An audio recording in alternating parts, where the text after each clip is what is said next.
Dan bila wa iyyaka nasta'in, aku mohon pertolongan tapi bergantung kepada macam mana Allah nak bagi. Kan?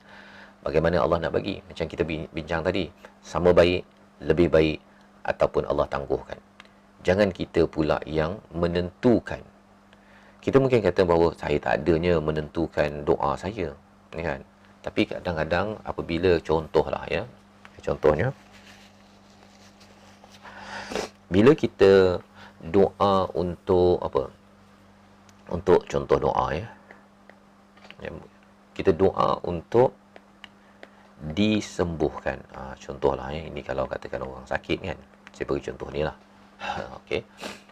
Disembuhkan. Ada orang kalau boleh dia nak sembuh sekarang. Kan. Kalau boleh dia nak kaya sekarang. Tetapi bila kita tengok format bagaimana Allah itu yang lebih mengetahui, Al-Alim, maksudnya kalau baik itu bagus sekarang, ya, maka Allah bagi sekarang.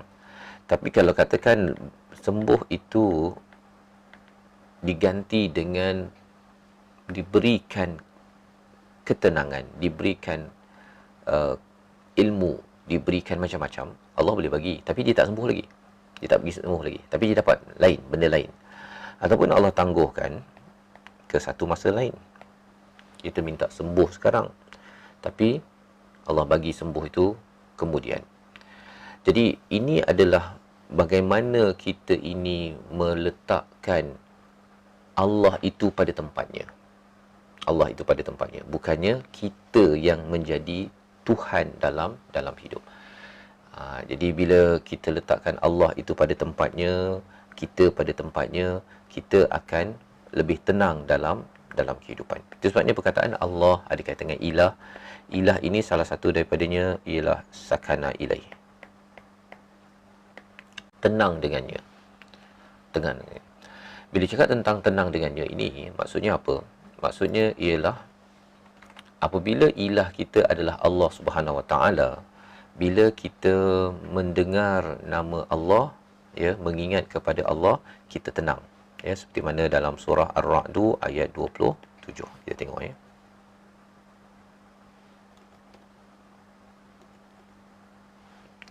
Ataupun ayat 28. Alladzina amanu wa tatma'innu qulubuhum bidzikrillah. Ada perkataan Allah kat situ kan. Dengan mengingati Allah, okey. Orang beriman tenang hati mereka dengan mengingati Allah. Sesungguhnya mengingati Allah itu menenangkan hati. Okey. Jadi di dalam ayat ini menjelaskan bahawa, ya, kembali pada yang kita bincang tadi, orang yang mengingat kepada Allah, dia tenang dengannya. Dia mendapat sakana ilaih ataupun tamakninah, ketenangan. Lawan kepada sakinah ini adalah kacau bilau, tidak tenang, berbolak-balik. Maka itu sebabnya mengapa kita kena banyak mengingat kepada ilah yang betul. Ilah yang betul, ya, iaitu Allah Subhanahu Wa Taala. Pasal ilah yang tak betul ini, Tuhan yang tak betul ini mungkin duit, mungkin pakaian, mungkin kenderaan, mungkin orang. Okey.